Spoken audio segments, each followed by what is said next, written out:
Padre, del Hijo y del Espíritu Santo. Amén.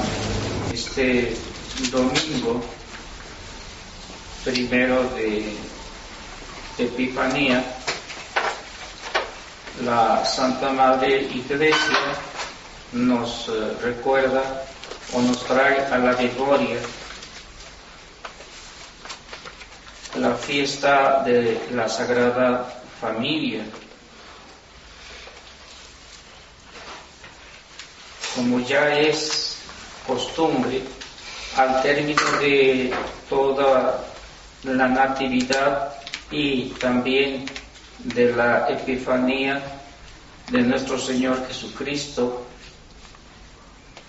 o la aparición de nuestro Señor Jesucristo a los gentiles, ahora pasa, por último, como cerrando con broche de oro todas estas festividades tan hermosas y tan llenas de gracia y bendiciones, cierra con la fiesta de la Sagrada Familia.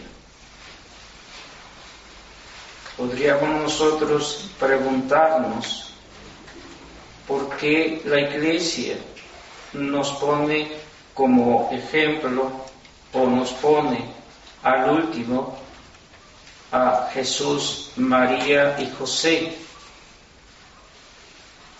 ¿Por qué se empeña que nosotros desviemos nuestra mirada hacia un rinconcito de Nazaret,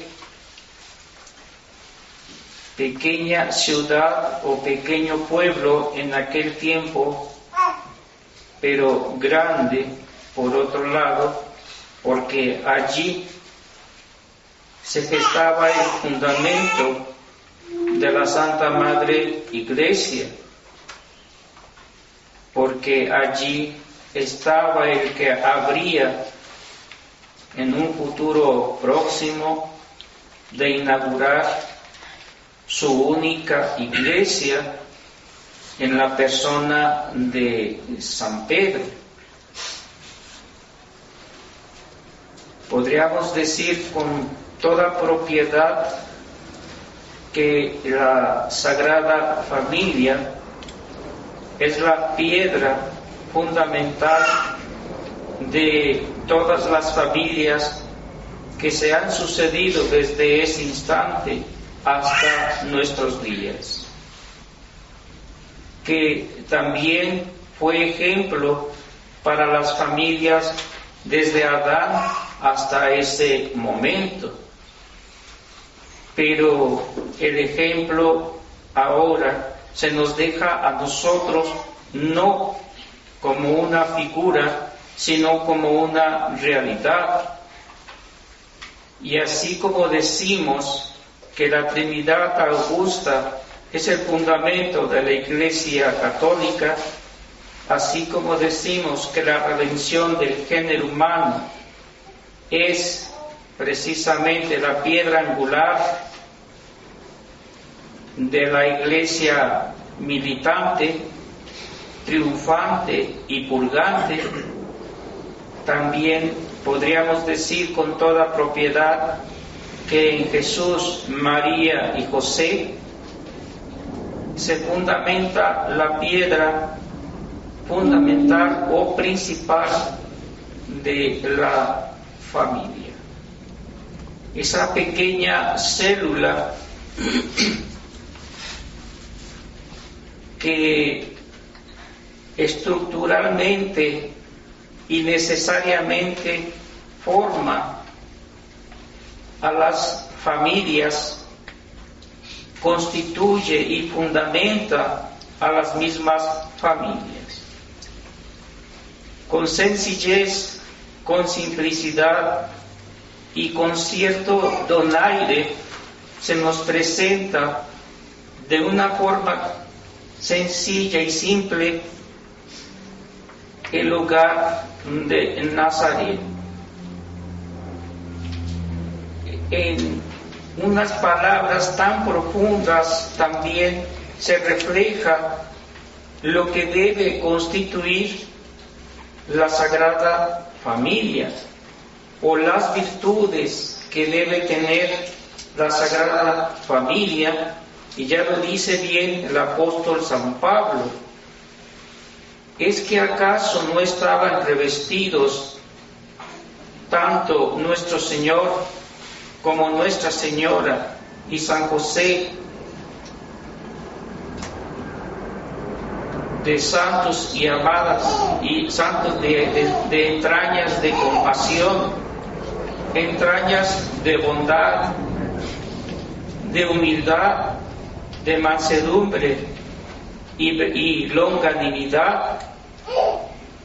Estas virtudes son las que adornaban precisamente el hogar de Nazaret.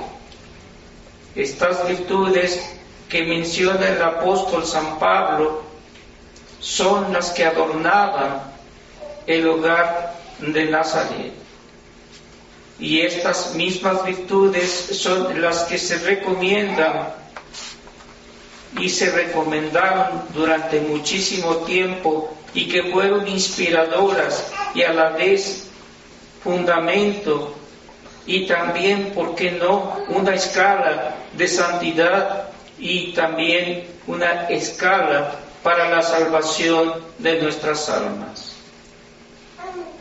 La Santa Madre Iglesia precisamente elogia a estas familias que han imitado a la familia de Nazaret en esa sencillez, en esa humildad, en esa bondad, en esa mansedumbre, en esa longanimidad. Pero no haciendo de lado también los sufrimientos, las penas y las angustias que reflejó o se reflejaron en la Sagrada Familia, porque vivían no ostentosamente, sino que también eran sujetos a las cosas que acontecían a su alrededor. Era difícil abstraerse de ellas. También quisieron pasar por estas calamidades y unidos íntimamente con un vínculo que debe unir a la familia, y que ese vínculo debe ser irrompible, porque no termina en esta tierra, sino que se consuma aún en la vida eterna y permanece en ella eternamente, como lo es la caridad.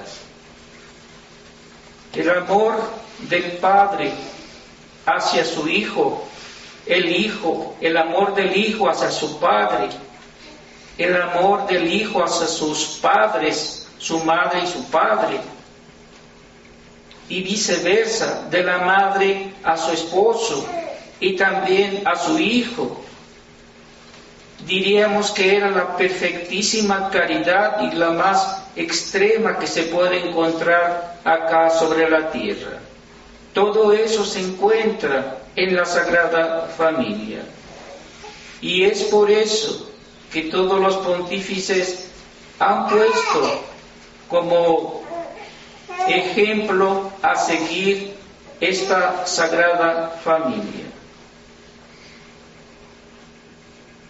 Es más, diría que el enemigo de la natura humana, el enemigo que es el mundo, el demonio y la carne, precisamente sabiendo y comprendiendo que esta era la piedra angular por donde se podría destruir no solamente a la Iglesia, sino a la sociedad que se formaba alrededor de la Iglesia, empezó entonces su revolución, empezó su ataque inminente e inclemente contra las familias. Podríamos decir que el diablo se empeñó en ello ansiosamente y se sigue empeñando en ello. Y os daré como ejemplo lo que voy a decir en este momento. También aquellos enemigos de la iglesia que se han unido al demonio, o sea, los masones, no tienen otro fin sino el tratar de socavar en lo posible los cimientos de Nazaret, los cimientos, y llegar hasta la piedra angular, que es precisamente de lo que hoy estamos hablando y de lo que trata este domingo. Sucede de un ingeniero que tenía una familia perfecta, que rezaba el rosario, que asistía a misa, que cumplía con todo. Y los masones, al ver este ejemplo y que éste se difundía y que éste atraía a más familias, por así decirlo, en sus mentes maquiavélicas y diabólicas intentaron destruir a toda costa.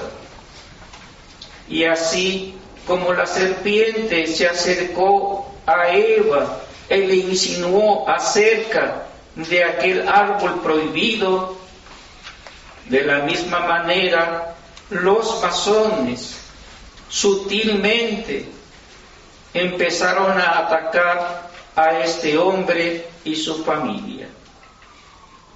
Familia ejemplar, como ya dije, familia a imitar. Y empezaron a ofrecerle primeramente una oferta tentadorísima, como era hacer un condominio o un edificio de varios pisos. El pobre hombre, sin saber las intenciones pérfidas de estos otros, lamentablemente accedió. Y empezó la obra. Y al empezar la obra, es evidente que él poco a poco empezó primero a tener esa unión familiar con su familia. Empezó a dejar también la oración familiar, pero no del todo. Todavía podía hacer algo, y lo hacía con todo el corazón y con toda su alma, pero el trabajo urgía, sin darse cuenta que poco a poco se estaba separando o se estaba destruyendo su familia. Al terminar pues este edificio hermoso, como lo querían sus enemigos, todos los masones de esa zona se reunieron para inaugurar este edificio. Y al inaugurarlo, elogiaron criminalmente la obra que había hecho este hombre. Y entonces otra boca masona, con más ambición y con más sentido de la destrucción de la familia, en consonancia con sus compañeros, le pidieron que no hiciese uno, sino otros edificios más al mismo tiempo, de tal manera que él se ocupase totalmente del trabajo y de esta manera dejase totalmente a la familia. Y así sucedió. Ya este señor, lleno de esos elogios vanos, diabólicos y macabélicos, empezó la construcción de todos los demás edificios y entonces se vio el resultado en su familia.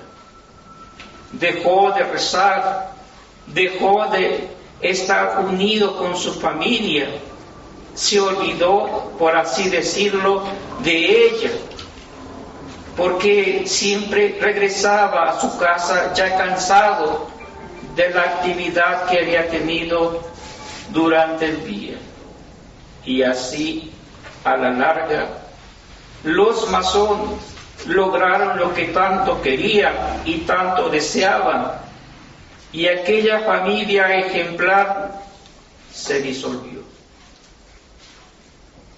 ¿Y qué es lo que actualmente hace la misma masonería o la judería o el modernismo o cualquier otro enemigo de Dios y de su Cristo? No saquemos al hombre, saquemos a la mujer de los hogares, creamos o hagamos una necesidad insoluble de que la mujer salga del hogar, para que la mujer, que es el fundamento principal también de la familia, que es un pilar esencial dentro de la familia, deje a los hijos. Antes el hombre sostenía la familia sin necesidad de que la mujer trabajase para ello, porque ella se ocupaba, como la Santísima Virgen, de educar y sobre todo de conducir hacia Dios a la prole, o sea, a los hijos. Y de esta manera la revolución diabólica empezó a sacar a la mujer.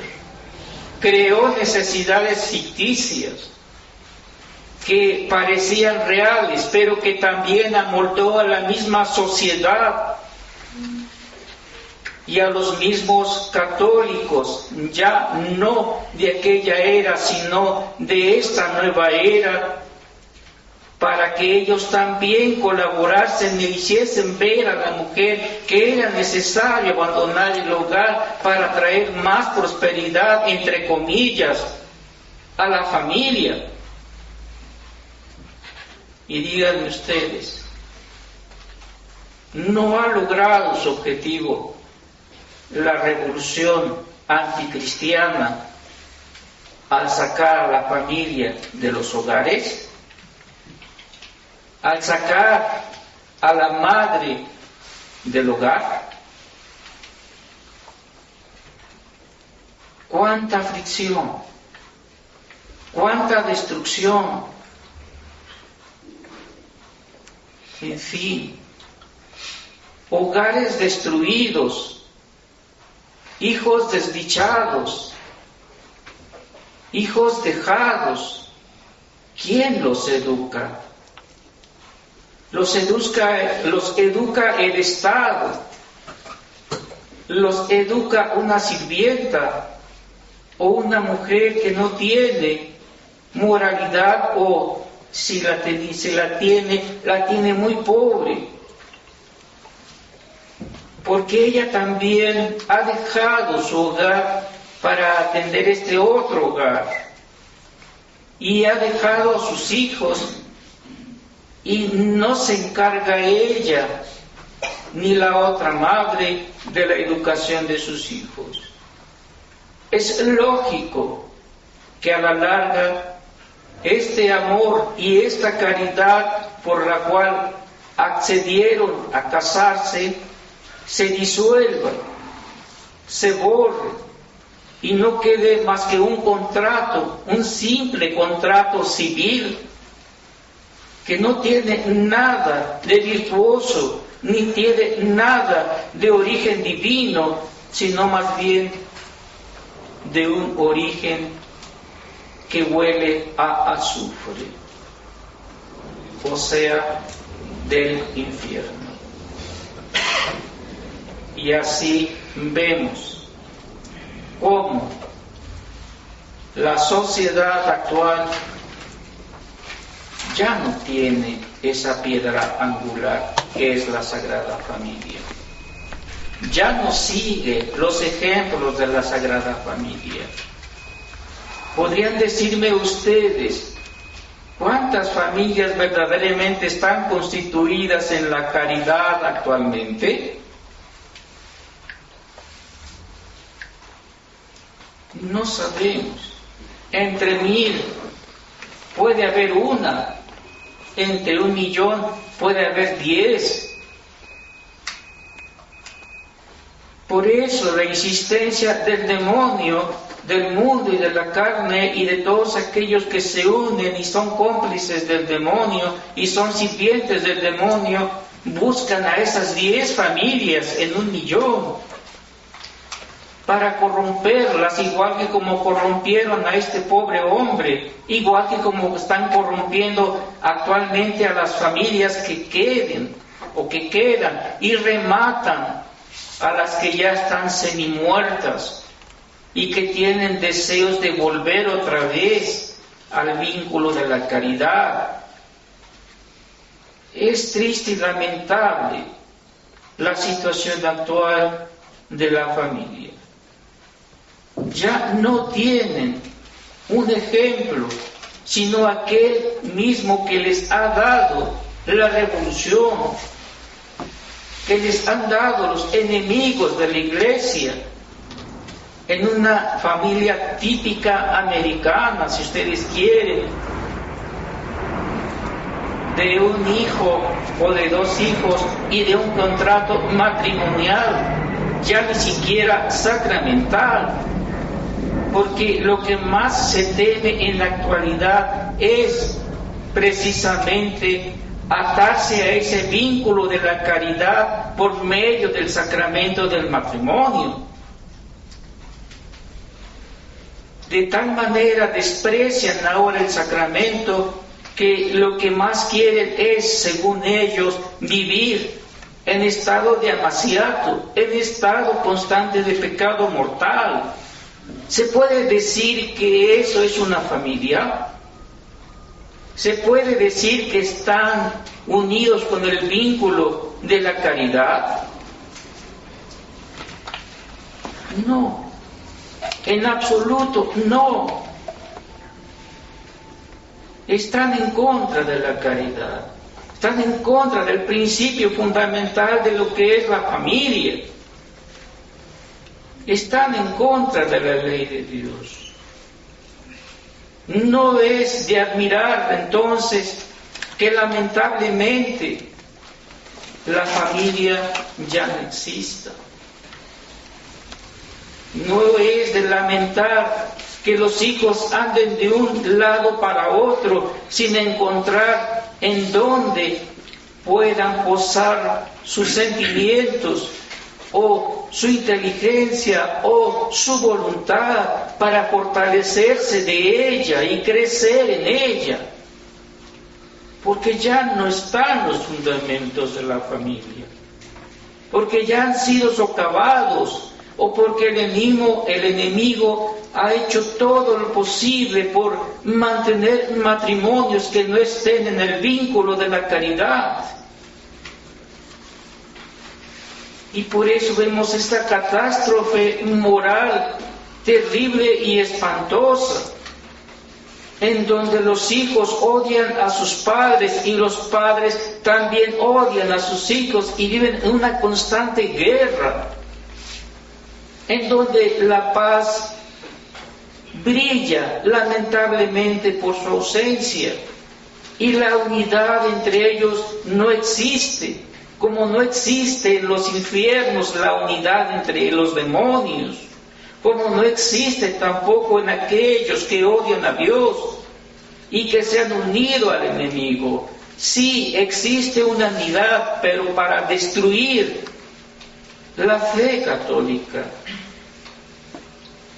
para destruir la Iglesia, para ir en contra de lo santo y de lo sagrado que Dios representa para nosotros.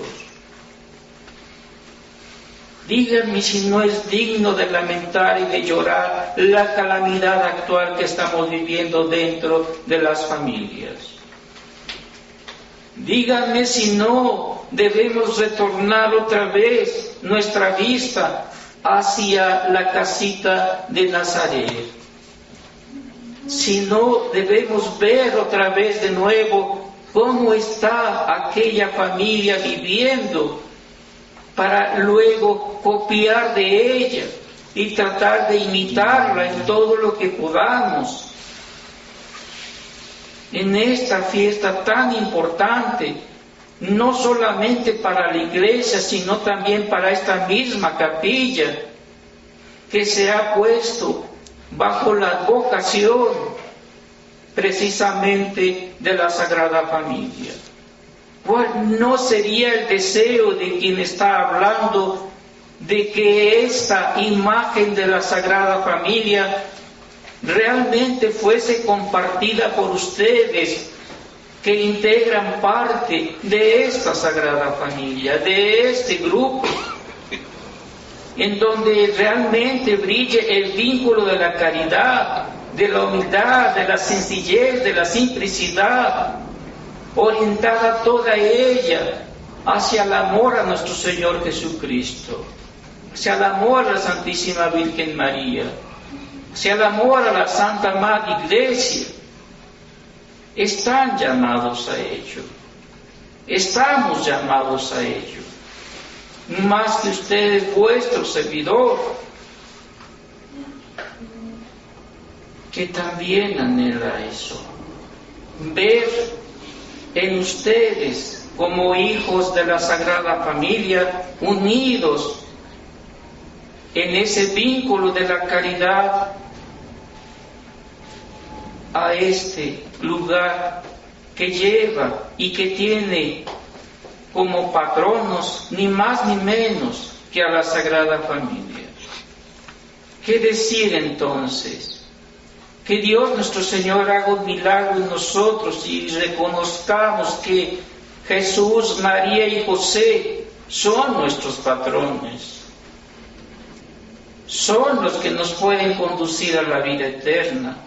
Son los que nos pueden levantar de la catástrofe mundial que reina dentro de las familias y que debe ella ser el centro y que debemos nosotros, como agradecimiento, fomentar entre los demás esta unión, este ejemplo que se encuentra en Nazaret.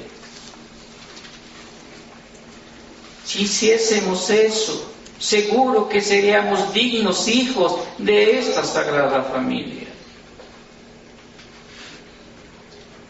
Os exhorto, y me exhorto a mí mismo también, para que fomentemos esta devoción que, si bien empezó en el siglo de León XIII o en el pontificado de León XIII, y se continuó hasta nuestros momentos, es porque Dios nuestro Señor asiste a la Iglesia y asiste también a esta Sagrada Familia. Pidamos pues a la Santísima Virgen María, pidamos a San José, que nuestro Señor se compadezca de nosotros, que nos mantenga en el vínculo de la caridad a todos nosotros y que sinceramente vuelque nuestros corazones al corazón sacradísimo de nuestro Señor Jesucristo, al seno de la misma Trinidad. Ave María Purísima, del Padre, del Hijo y del Espíritu Santo. Amén.